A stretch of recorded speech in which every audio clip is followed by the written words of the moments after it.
A veteran detective's tale, the Cipher of Death 1. What if a simple flickering light was actually a desperate cry for help? What if a coded message, hidden in an ordinary image, held the key to a deadly conspiracy? Tonight, we unravel a case so twisted, so meticulously planned that even the killers thought they had covered their tracks. But they didn't count on one small detail, a single, chilling SOS.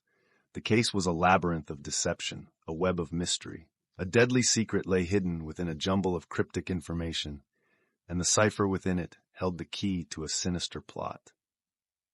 It was a chilly autumn evening a few years ago when my partner and I were driving back to the precinct after wrapping up a case. Rush hour had turned Main Street into a sea of red taillights, and we were stuck in traffic, inching forward at a snail's pace. The radio crackled with an old stand-up comedy routine, providing a momentary escape from the exhaustion of the day. As I gazed at the rows of apartments lining the street, their windows illuminated in warm hues, I imagined the residents inside preparing dinner, waiting for their loved ones to come home. One window, however, caught my attention. The light flickered, an intermittent flashing that seemed deliberate rather than the erratic flicker of a faulty bulb. My mind wandered to an old robbery case from years back, when a taxi driver, held at gunpoint, had used his headlights to flash an SOS signal. Could this light be another distress signal? My heart pounded as I focused on the rhythm. 3 short, 3 long, 3 short. Morse code. An unmistakable call for help. SOS. I slammed the car into gear and veered off into the nearest side street, cutting through oncoming traffic.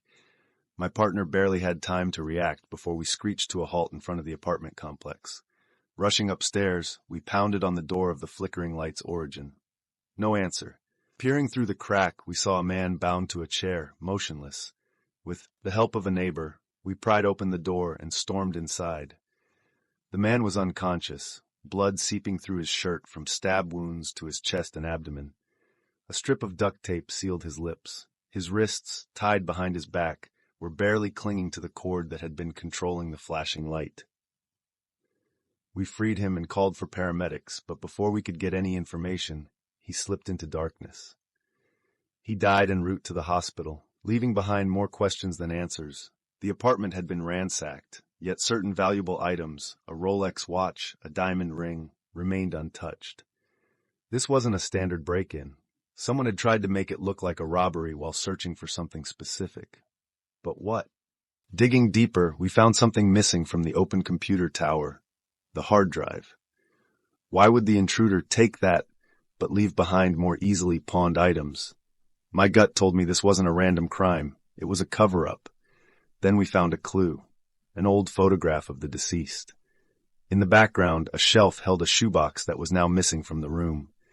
Following a hunch, we searched the apartment and found the shoebox stuffed behind a pile of newspapers on the balcony. Inside, an old pair of sneakers. But when I lifted them, they felt too heavy.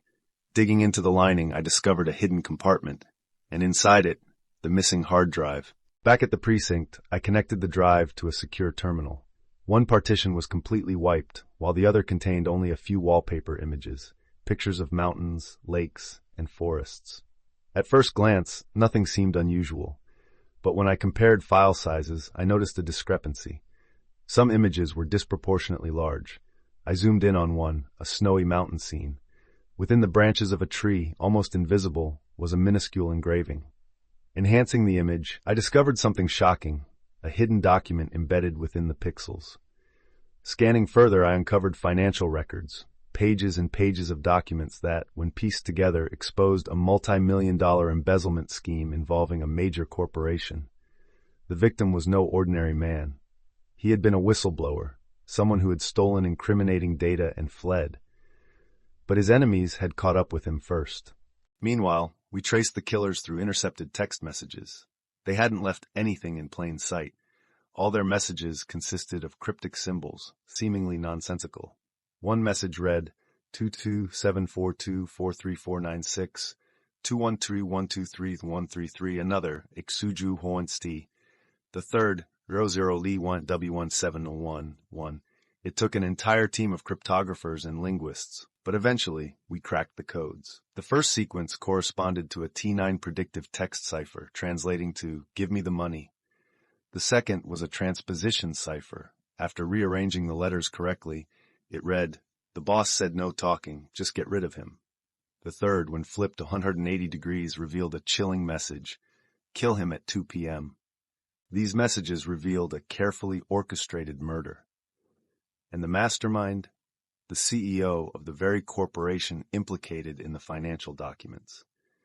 His name appeared on several of the fraudulent records. By the time we connected the dots, we had enough evidence to issue arrest warrants.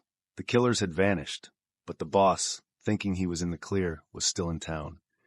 We got him at the airport, a one-way ticket to a country with no extradition treaty in his hand. He had nearly gotten away with it, but his paranoia had led to a fatal mistake, leaving a digital trail that even he couldn't erase.